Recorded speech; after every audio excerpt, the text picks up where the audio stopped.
அன்பர்களுக்கு காலை வணக்கம். இன்றைய பதிவிலே அபிராமி பட்டர் அவர்கள் எழுதிய அபிராமி அந்தாதி என்ற பாடலிலே 31வது பாடலும் அதனுடைய விளக்கத்தையும் பற்றி பார்க்கலாம்.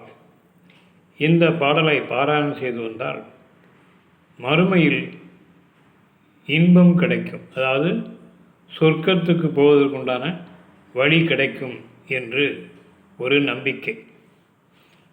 முதல் பாடல் 30வது பாடலிலே உமையவளே என்று முடித்தார். அந்த உமையும் என்ற வார்த்தையை போட்டு இந்த 31வது பாடலை பாடுகின்றார். பாடலை பார்க்கலாம்.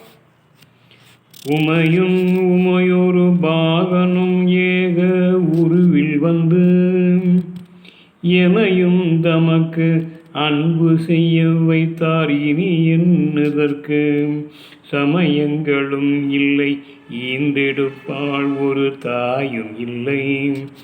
அமையும் அமையொரு தோழியர் மேல் வைத்த ஆசையுமே.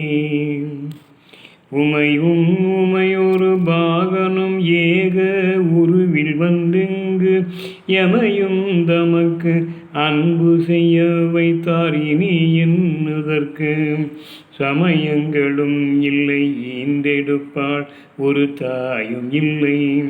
அமையும் அமையொரு தோழியர் மேல் வைத்த ஆசையுமே அப்படின்னு இந்த பாடலில் பாடுகிறார்.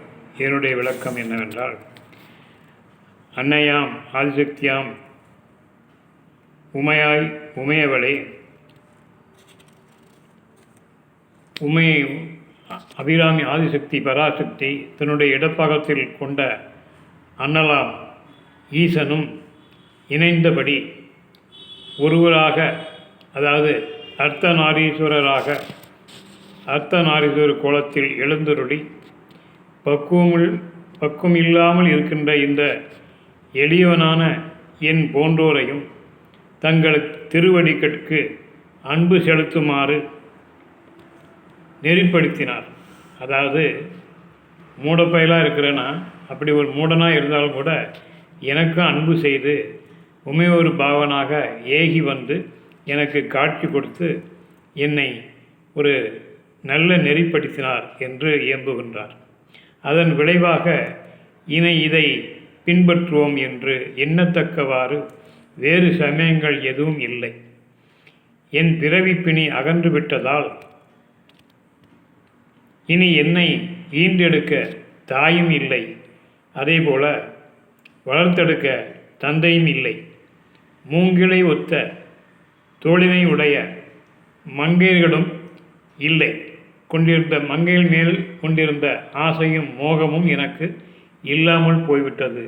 எல்லாமே நீ என்று உன்னிடத்திலே நான் சரண அடைந்து விட்டேன்.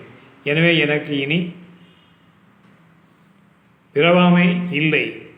மீண்டும் பிறந்தாலும் உன் அருள் கடாட்சத்தால் நான் மறுபடியும் மோட்ச கதியை அடைவேன் என்று பாடுகிறார்.